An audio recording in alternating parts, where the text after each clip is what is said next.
Alright. There's a place that I like to go to visit. It's not too far from here. And I try to go there several times a year. It's a place that my friend Mark showed me years ago. It's called Ferry Bluff. And it's just a few miles west of Sauk City. You drive in an inconspicuous little road that comes in from the side, and there's a little parking lot right near where a little stream comes into the Wisconsin River. And you walk along the river for about 1/8 of a mile, and then there's a path that leads up to the bluff, to the top of the bluff. It's a pretty steep climb, and at the top it's bare limestone. It hangs out directly over the river, and it is a beautiful vantage point. You can see for miles in any direction. You can see south all the way, south or west, all the way to Blue Mound, and looking the other direction, you can see beyond Sauk City. It was a sacred place to the Indians. You know that because planted off to the side is cactus. And the cactus no doubt comes from Mexico City. Because where Mexico City is now was a lake, a volcanic lake with an island in the middle that had 3 things on it: snakes, eagles, and cactus. And when the young Native Americans went on their vision quest as part of their coming into manhood, they would travel and they would find sacred spots, and then they would plant the cactus in those spots. This is at least what a Native American told me. And so when you see cactus somewhere, you know that you're at a holy place or a special place in nature. Now for me, the place has been very important because I have learned some things about perspective.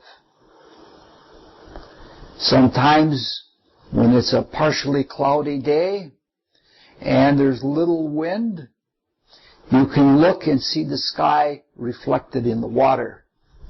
In fact, I even have a game that I sometimes play with people. If there are a lot of small clouds, you look on the surface of the river and you see a cloud on the surface of the river, and then you try to see which one it is in the air.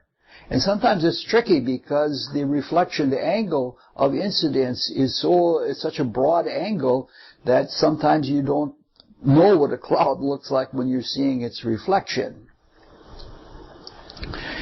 Another perspective that I gain in that place is looking straight down into the water. If you look straight down from the top, all of the turbulence is, you can see it all. You can see the sand being turned up by the moving water, but it seems of no consequence when you're looking down from the top, even though you know better with your mind. It's like you're above it all. It's like a contemplative state, and you're above all of that. From the bottom, it's a very different story. In order to see that place from the bottom, you'd have to stabilize a canoe, either that or you'd have to wade in the water, and you'd have to look straight up. And the outcropping and the cliff on which it is atop are formidable. They're right in your face. So you see a much different kind of image. Now, you get the sense of peace at the top, but it's a quiet peace. And it's peaceful simply because there's no excitement at hand. So it may be arduous to climb up the bluff, but the whole experience from above and below is worth it all. Now, if you had a global positioner with you, and you looked at this from the satellite, in terms of longitude and latitude, it would be identical. Whether you saw it from the top or whether you saw it from the bottom, it would have the same longitude and latitude because it's a vertical drop-off. The only difference that there would be the interval of altitude. And the interval of altitude is what we're going to be talking about in these talks. These talks, because they're designed to be an hour long or less, will probably be shallow and superficial. What we're going to talk about is an identical quality experienced over an interval. And from identical quality to identical quality, it is called an octave. Now, octaves and octavation play a large part in the cosmos, because the cosmos is basically tonal and musical. Correlatively, the principle of analogy plays a large part in the cosmos. In fact, it is what is behind the principle of octavation. From the most universal state of pure spirit to the most particulate state of matter, unity is maintained. And the unity is maintained along the spirit-matter pole by what is called the principle of analogy. And the principle of analogy is sometimes called the Hermetic axiom. As above, so below, what has gone before in heaven will follow after on earth. Know this and rejoice. So, it's much deeper than that in the cosmos, because each succeeding state of existence has its own purpose. It has its own quality. Just like each note in an octave has its own quality. So there is a kind of a linear logic, which is why it's called the spirit-matter pole, in relating different realms to each other. For example, in our solar creation, things begin with the will to be. The will to be that is filled with love. And that precipitates within itself love and light and creative activity. This love and light, in turn, produces a world of thought and reason. First abstract, and then concrete. And the world of thought precipitates from within its being the world of desire, feeling, emotion, and motivation. And within the desire world is precipitated a realm of energy and of vitality, which we call the etheric subdivision of the physical world. And this, in turn, precipitates the finalizing physical world. So we find ourselves, our being, which is really a product of this creation, we find this same psychological delineation. If we have an impulse of will, and that produces an urge to loving creativity in ourselves, and out of that an idea is born, an immaculately conceived idea, And out of that one idea, it spawns many, many possible thoughts. And some of those thoughts, we take the meaning of the idea and we use them to spur motivation. And then that motivation produces action, and the action produces a residual effect as a physical experience. This is something that we all experience, sometimes thousands of times a day. In the same way that this process is carried outward from deep within the spirit into all the way out into the physical world, proceeding in a reverse direction in a cycle of life, when we have an impactual experience in the outer physical world, and even light striking our eyes is an impact, through the senses, that is carried inward through the vital ethers, and we have an emotional impression of this experience. And that emotional impression causes us to think about the experience we've just had, and the thought is carried back to the parent principle or to the idea in the transcendent realm, and you might say in the whole cycle we try to accomplish something, and when it is accomplished we digest the experience so that the fruits of all the experience are built into our creative consciousness, and we are brighter in our consciousness at the end of the cycle than we were at the beginning. Of course, this always prompts a new creative urge.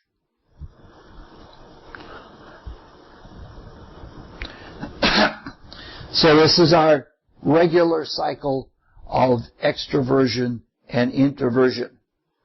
The thing to note about it is that every stage of it has a specific function. And it has a specific purpose in moving the cycle along and in fulfilling the entire experience. Each of these worlds, world of thought or the world of emotion, each of these worlds has its own laws. But because of the unity, they are analogously parallel to each other, because it's always one spirit that is functioning through the different states of manifestation. Now, according to the Rosicrucian philosophy, we're going to be a little arbitrary here for a few minutes. In the succeeding talks, we're slowly going to get a little more and more deep about it. According to the Rosicrucian philosophy, our whole creative manifestation in which we are participating takes place in 7 worlds. And all 7 worlds are manifest within 7 grand cosmic planes. We are manifestations of the 7th cosmic planes. Now, each of these 7 worlds has 7 subdivisions within it. Now, there are reasons, necessary reasons, why all of these 7s, it's not just superstition, but it is manifestly and mathematically necessary that there be 7, but we really can't go into that now because that's way beyond the scope of what we're doing. Mystics claim that all of these 7s, the 7 worlds within the 7th cosmic plane, the 7 subdivisions of the 7 worlds, all of them are undertones. They are undertones from the one original cosmic word. The cosmic word which was itself a sound or a tone, and which had within it nothing but meaning, nothing but spiritual meaning. So, what this is we're carrying out a work within a cosmos that is activated. Higher the higher end of each interval, whether it is a subdivision of a world or whether it is a world within the cosmic plane, it is all a principle of octavation. With all of these combinations, and there are many more than this simple skeletal presentation, with all of these variations, we have an almost infinite variety of conditions through which we experience. And each of these experiences brings out a different facet of our spiritual being, because the spirit is unlimited in its potential to bring out manifest glories, and we are fortunate enough to take part in such a process that brings it out with a splendor that would awe almost any artist. So, the world that we live in, because of all of this variegated octavation, is always different. It is always new. It is always fresh. And in it, we are whole. We can appreciate all of it because we are self-conscious beings sharing that one unity that is spread out through the different states of existence. So in these talks, what we're going to do is we're going to look at octave planets in astrology. We're going to look at higher octaves and lower octaves, and we're going to do a little bit of looking at horoscopes.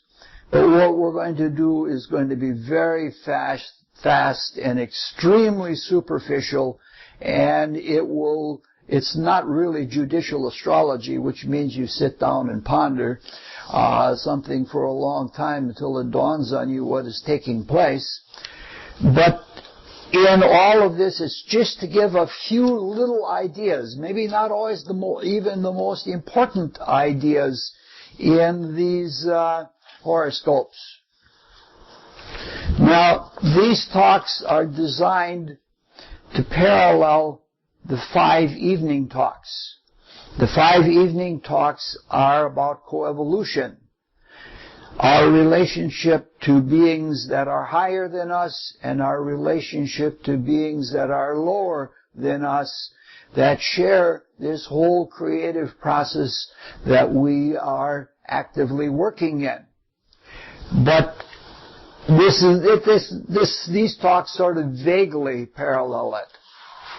Now, beside looking at horoscopes, each day we're going to go a little bit more deeply into the principle of octavation, because it's a very controversial thing in astrology, and there are many astrologers that teach an octavation that is different here, but it's unfortunate because those people never understood the mysteries and they have no idea even of other worlds, and they are basically materialistic astrologers, and we're going to see why this controversy exists as it exists and a simple way that we can see through it. Now, we're just about ready to look at horoscopes, but it'll take us another 15 minutes to get there. I'm sorry, that's just the way I am. But we want to review a little bit what an octave is. An octave is a quality that is the same thing that is manifested on a higher level or on a lower level. Now, that fairy bluff that we began talking about is really not an octave. It is the same thing because it has the same longitude and latitude, whether you're looking at it from the top or whether you're looking at it from the bottom. But it is not an octave because it is all just simply one thing. Now, for a second, I'm going to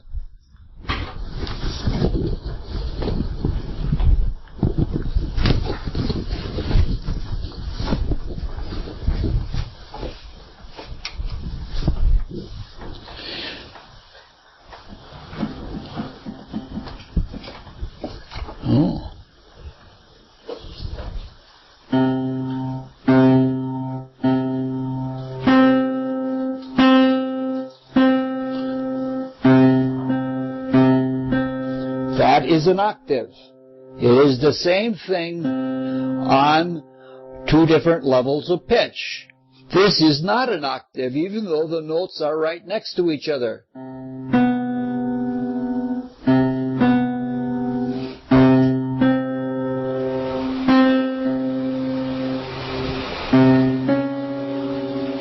So you get the idea that you instinctively or you intuitively know within yourself that something is an octave because it rings through and you can see that it is the same quality. And this is really important. Now, in the physics of sound or music, you understand that there is a mathematical relationship between wavelength and frequency. Now, in character, it is not so certain. And unless you are intuitively focused on it and you have a clear intuition, the octave relationship is not always easy to see. This is most likely due to the fact that we are a very miscellaneous composition. We have all sorts of things in ourselves, and most of us haven't taken a lot of time to turn inward and to understand ourselves and to know ourselves really clearly. It takes a long time and a lot of effort and a lot of patience to see what goes on in us. For example, some people don't even know that many of their thoughts are not their own thoughts, but they are thoughts that have been projected to them by other people, and it seems like they're their own because it comes from within. And there are a lot of people that take advantage of this kind of thing. Now, the people that are capable of hearing the music of the spheres, because when we're talking about octavation in the cosmos, in the inner cosmos, it is something that can be apperceived by us in our inner states if we develop our sensitivity, if we develop our awareness and attune ourselves to the cosmos. We find out that we have a musical scale right within our own being.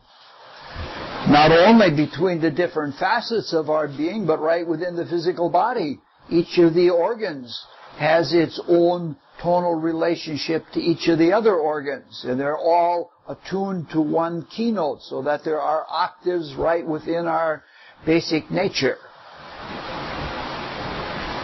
So now for a few minutes, let's be arbitrary. Tomorrow we will go into deeper explanations.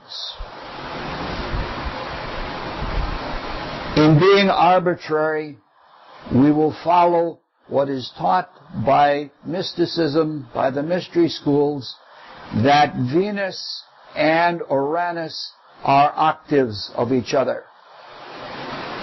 Now, if they are octaves, they carry something in common.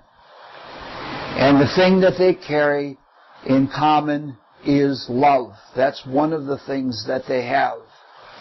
Venus is obviously the planet of personal love, of amores.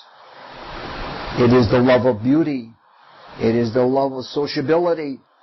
It is the love of rich things. Not everyone is capable of responding to the full of the Uranian love. The Uranian love is altruistic love.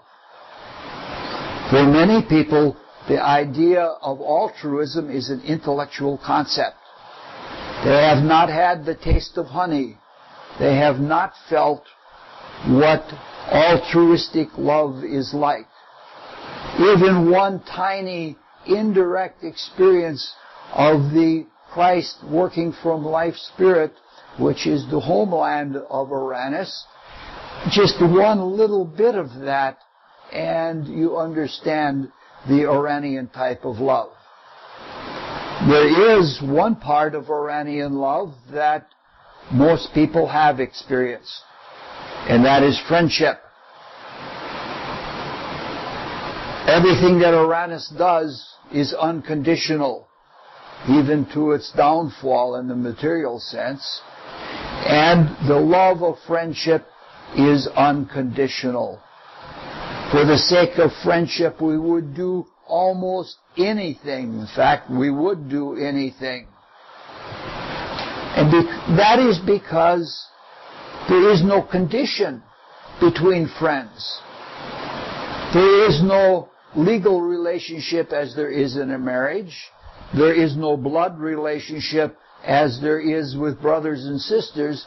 You're friends because you love each other and you want to be friends.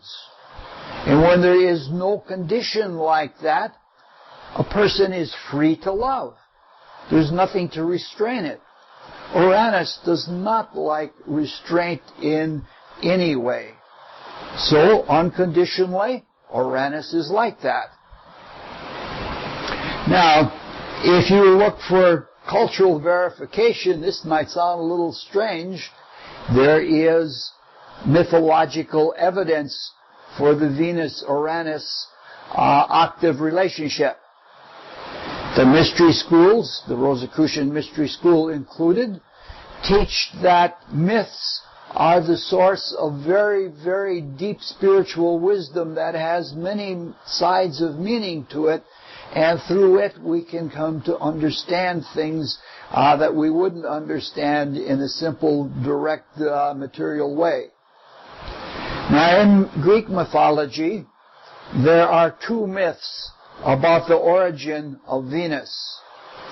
We're going to look at the most common of those myths, and it goes back to the castration of Uranus by his son Kronos. In this creation story, Gaia, Mother Earth, gave birth to the Titans. And some of the Titans didn't turn out so well. And they didn't turn out so well because the first of the Titans was Uranus. And Uranus had an incestual union with his mother. And that degraded her dignity, but out of that incestual relationship, all of the other Titans were born. And so she persuaded them that if they wanted to have their legitimacy by maintaining or preserving her dignity, that they had to castrate or to neuter Uranus. This is something that's very common. Uranus is associated even in biblical stories, because Reuben, the son of I'm going through a mental block of myself here. The children of Jacob, Reuben defiled his mother's bed, meaning to say that there was an incestuous relationship, and we find in biblical mythology the same thing that we find in Greek mythology. But at any rate, what happened is all of the Titans got together and they sneaked up on Uranus when he was sleeping. Of course, this is all story. And they pounced on him and they held him down. And Kronos, which we know as Saturn, took his testicles in his left hand, and he had, and from then on, that was, the left hand was the hand of infamy. And with his right hand, he used a flint sickle, and he cut off the testes.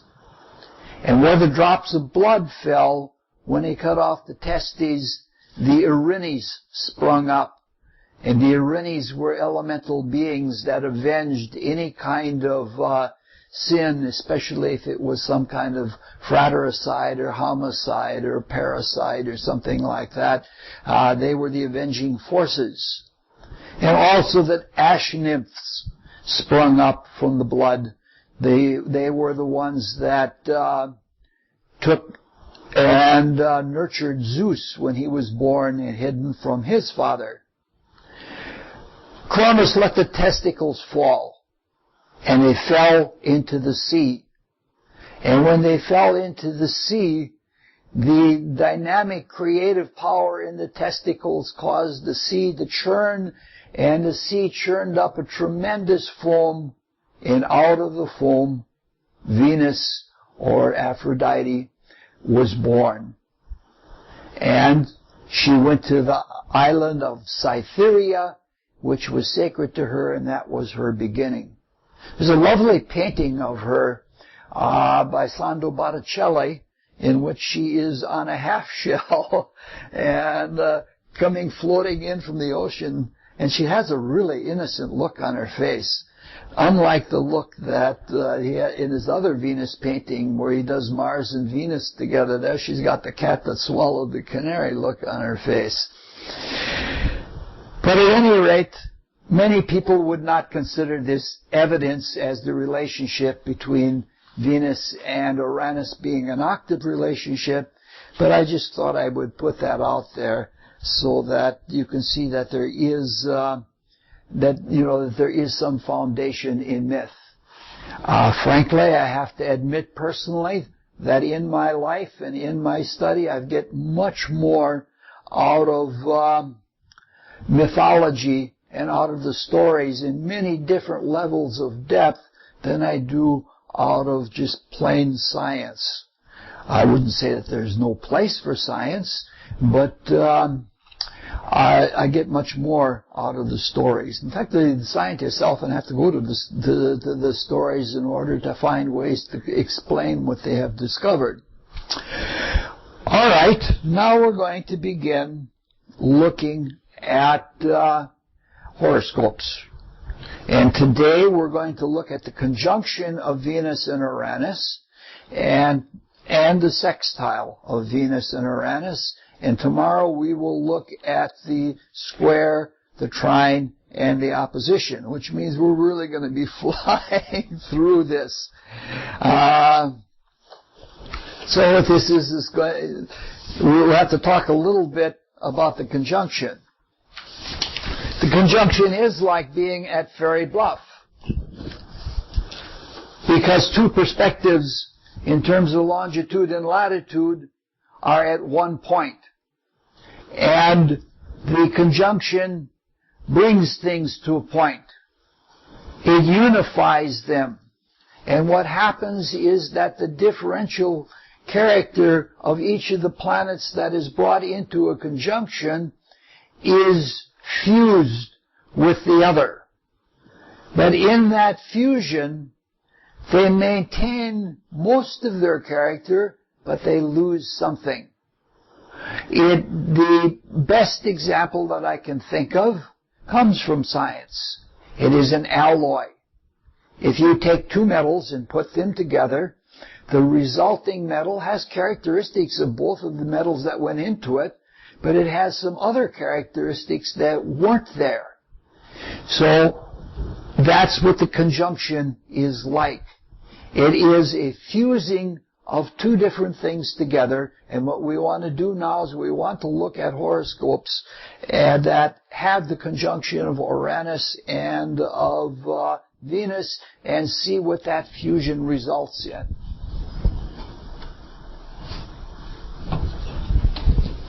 No, what is this here? Oh, yeah, both of them. We're not looking at William Blake, but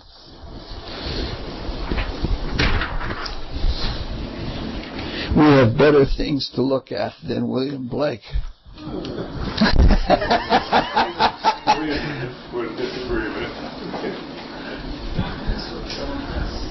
This is the horoscope of Elizabeth Taylor. I like going back to horoscopes again and again and again because you understand them in different ways and you bring different things out. She has Libra rising, so it wasn't surprising that she was one of the most beautiful women in the world when she was in her prime. I saw her with Montgomery Clift in a movie called Raintree County when she was in her young 20s, and she was astonishingly beautiful. You almost didn't see the movie because of looking at her beauty. It was so much. It was just unbelievable. When we're trying to look at the hybrid quality of Venus and Uranus, which are conjoined. In pure Uranian love, there is something beyond anything earthly. It's so otherworldly, it's unbelievable. If you ask somebody to describe why their friend is their friend, everything you say cheapens the experience. Because friendship is so otherworldly. Well, he's my friend. That's all you can say. And that's really quite enough. The thing that we're looking for here is when you have personal love united completely with transcendent love, the quality is romance. In pure Uranian love, it is otherworldly.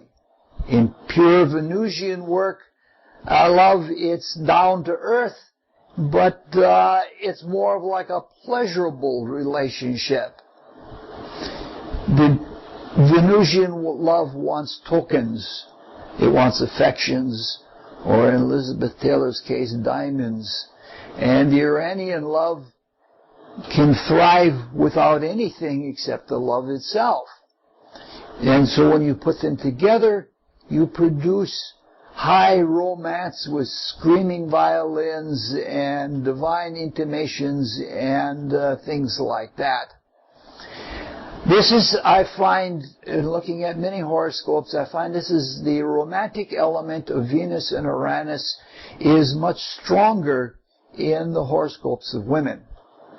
In this horoscope, the conjunction is in Aries, which describes what we saw in her life very clearly. Now, one of the things that Aries relates to that is common to Uranus is newness. But it's a different kind of newness. Aries likes the shiny new car, or this new car smell when you get inside of it. And after it's a week old, the Aries would want another new car. It's that sort of thing. Have it for a while and then it's off. Uranus, novelty or newness, is one of perpetual discovery of something that is new all over again. It is very much like little children when they meet their friends, like they're just discovering them all over again. You can see it in their eyes and in their expressions. It's all beautiful. It's all new. So we see that this is somebody that likes falling in love. And each new falling in love has the same quality about it. And so that it's like a rediscovery of the cosmos. It's like a verification that every time that you fall in love that there is a God somewhere. It's that kind of a thing. Now, the fixed sign planets in this horoscope are not really very strong. Saturn is not very strong. The moon is not very strong. Not many aspects at all. Is this clear enough? Let's see.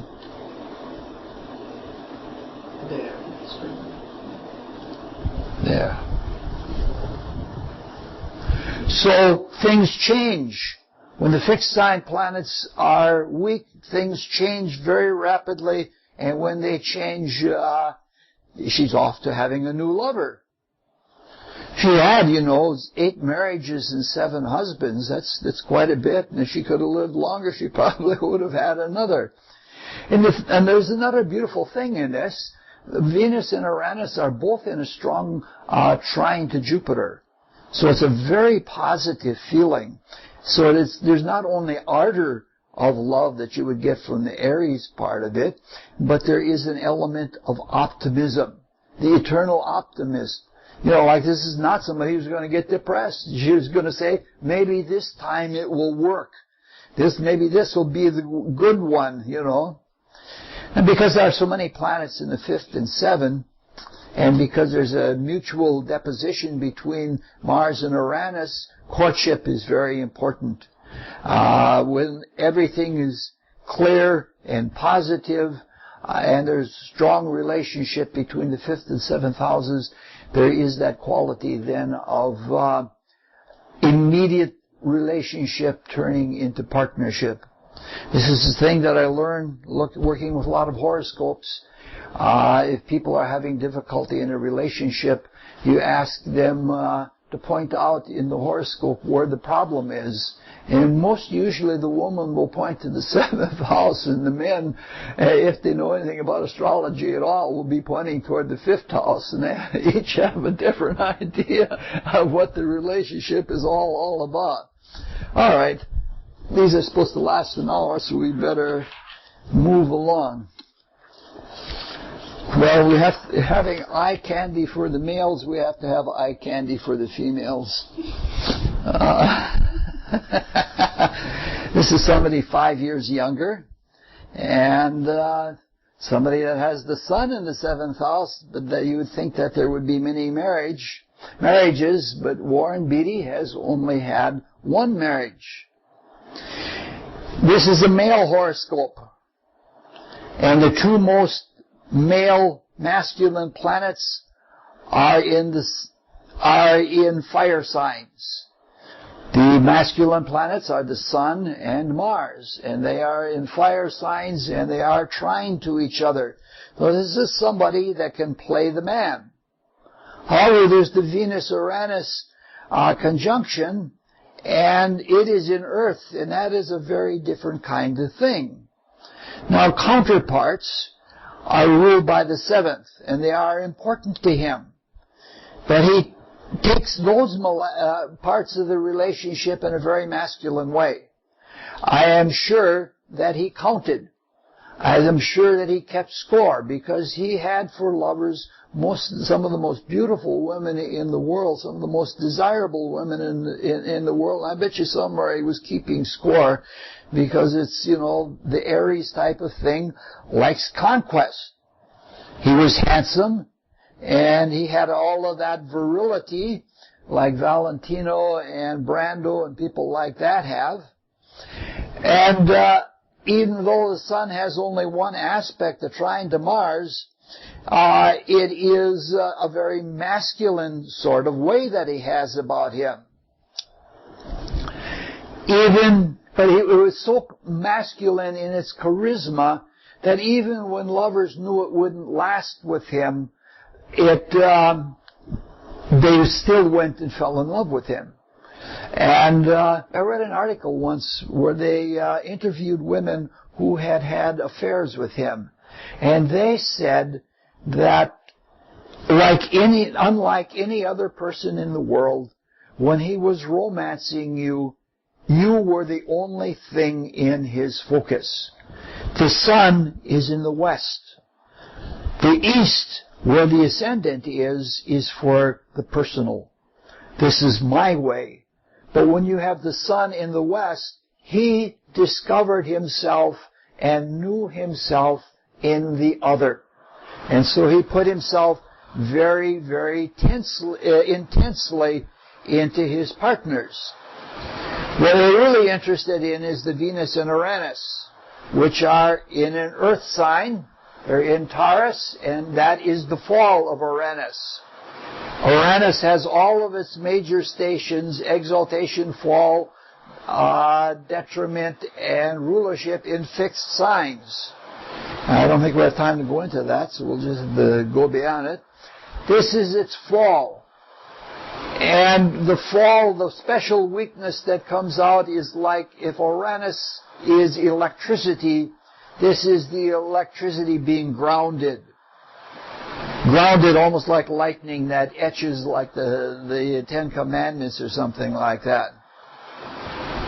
We can see that because of the earthy nature, this is not a heavily altruistic kind of person.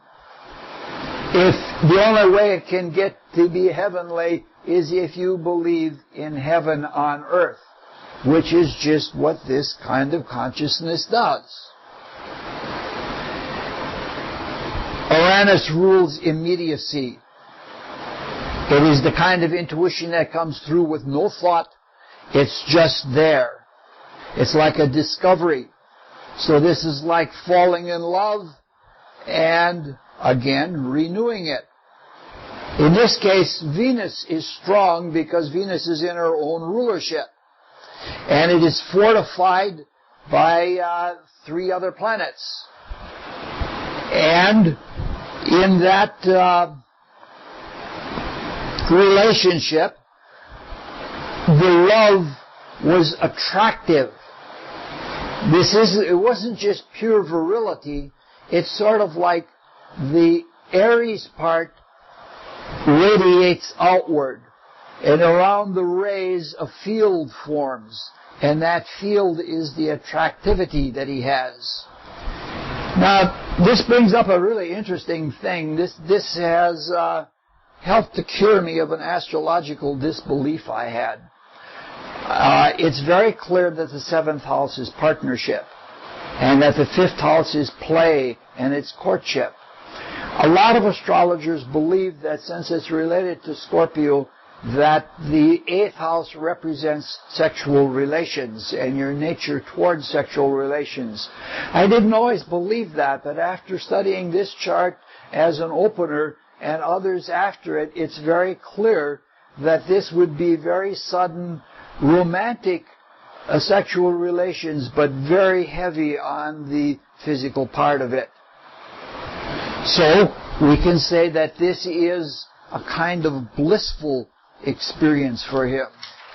Now let's look at somebody very, very different.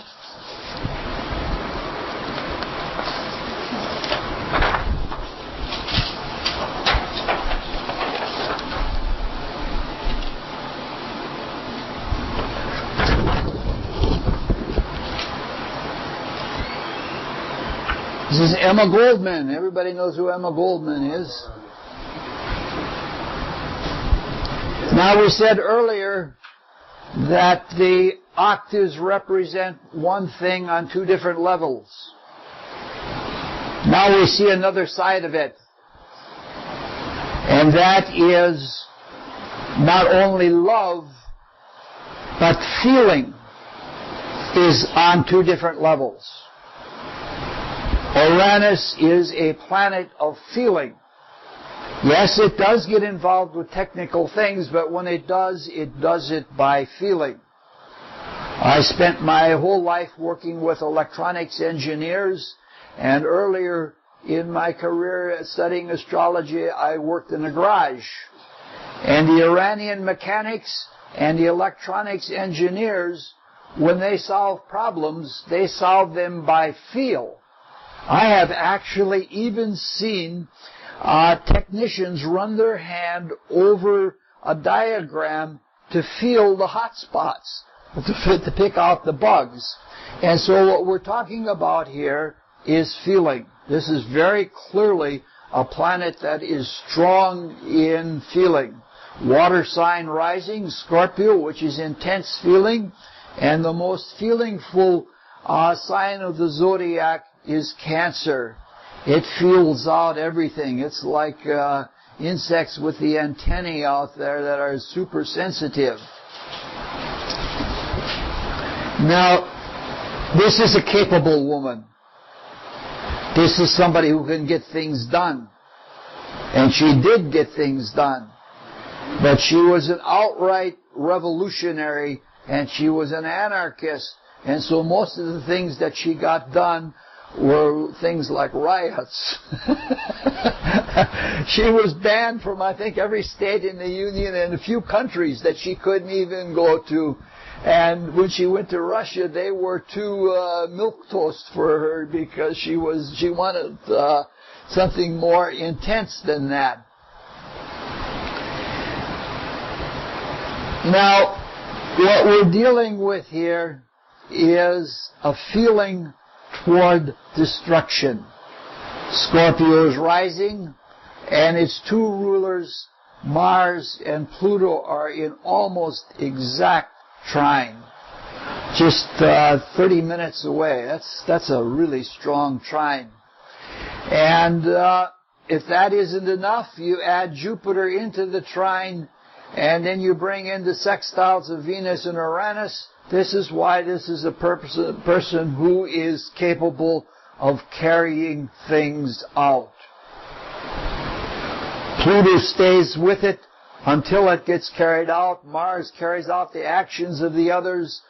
And Jupiter and Uranus are highly speculative, and they bring out the different sides of the issue.